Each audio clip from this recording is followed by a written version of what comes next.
नमस्कार दोस्तों, daily news India 1.0 में आपका बहुत बहुत स्वागत है। दोस्तों, आजकल आपके पास मेल मैसेजेस बहुत आते हैं। वाइट अब तो व्हाट्सएप पे भी आते हैं, एसएमएस पे भी आते हैं, मेल्स में भी आते हैं।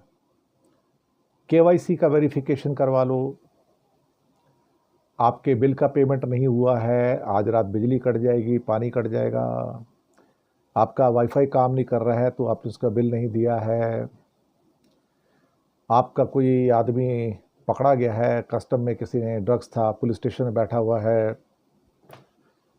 साहब, रोज़ का अखबार उठाओ तो आपको रोज़ ऐसी 6 खबरें मिल जाएंगी। एक आदमी के साथ धोखाधड़ी हुई, उसके 5 करोड़ लूट लिए, एक के 50 लाख चले गए, एक के 25 लाख चले गए, एक के 30 लाख चले गए। भाई, कुछ ओपन मत करो। ये इनकम टैक्स का सो कॉल्ड क्या वेरिफिकेशन आ गया, ये इनकम टैक्स का नोटिस आ गया, या कस्टम का नोटिस आ गया, या एक्साइज का नोटिस आ गया, या पुलिस का नोटिस आ गया, या सीबीआई का नोटिस आ गया। कभी तो ऐसे चंद्रचूड़ साहब आ जाते हैं, आजकल तो ये भी हो गया है। और वो अपना दिखाते, देखो सामने कोर्ट के अंदर वो सुनवाई चल रही है, तुम्हारे बेटे का नाम चल रहा है। आजकल ये भी हो रहा है वहाँ पे। एआई की मदद से क्या क्या नहीं हो रहा है साहब, क्या क्या नहीं हो रहा है। रोज आप अखबार के पन्ने पलटो तो ये खबरें आपको मिल जाती हैं। आप कहोगे मैं ये प्रोग्राम क्यों कर रहा हूं? सच बात तो यह है कि इस विषय के ऊपर जो धोखाधड़ी है उसमें आपको प्रतिदिन ये बताने की जरूरत है कि आपका चाहे बैंक हो, चाहे आपका कोई गवर्नमेंट डिपार्टमेंट हो, चाहे कोई प्राइवेट वाला हो, चाहे टेलीफोन वाला हो, मोबाइल वाला हो, कोई ए से लेकर जेड तक कोई हो, किसी भी मैसेज पर यकीन मत करिएगा। अगर बैंक का कुछ काम है तो बैंक चले जाओ, वहां बैठ के बैंक वाले के सामने बैठ के अपना ऐप पे काम कर लो। घर में करोगे तो धोखा हो सकता है। अब मैक्सिमम प्रिकॉशन लेने का, सावधानी रखने का वक्त आ गया है। अब अगर आपके पास कोई फ़ोन कॉल भी आता है, विदेशी फ़ोन कॉल भी आते हैं, पता लग रहा है +92 प्लस ये प्लस वो, अगर +91 का कॉल नहीं है तो भैया मत उठाओ।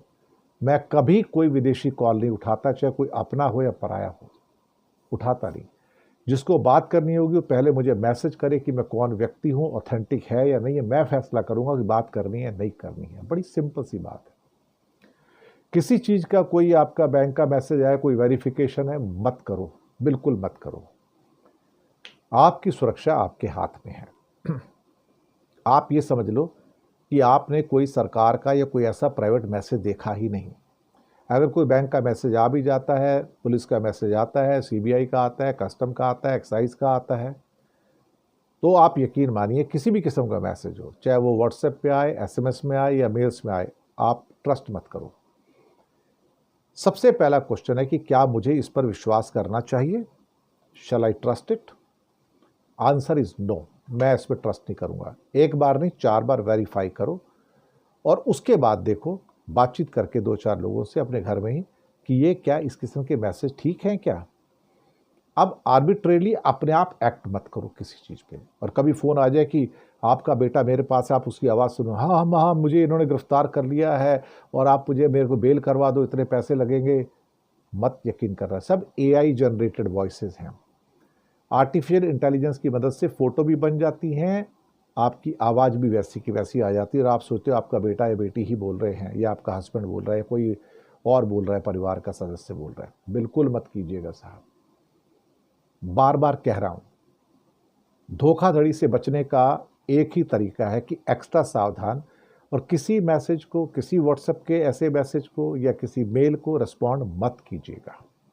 जहां आपको लगे कि ये तो मुझे धोखा दिया जा सकता है, जहां आपके कोई अकाउंट का मांग रहा है, कोई ओटीपी मांग रहा है, या कोई सीवीवी नंबर मांग रहा है, या कोई अकाउंट नंबर मांग रहा है, तो फिर समझ लीजिए, अगर कोई आपके अकाउंट नंबर की बात करते हैं या कोई कहता है आपको कौन से बैंक में आपका अकाउंट है, बिल्कुल बोलने की जरूरत नहीं है।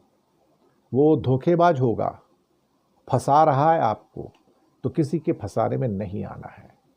As simple. शुक्रिया आपका।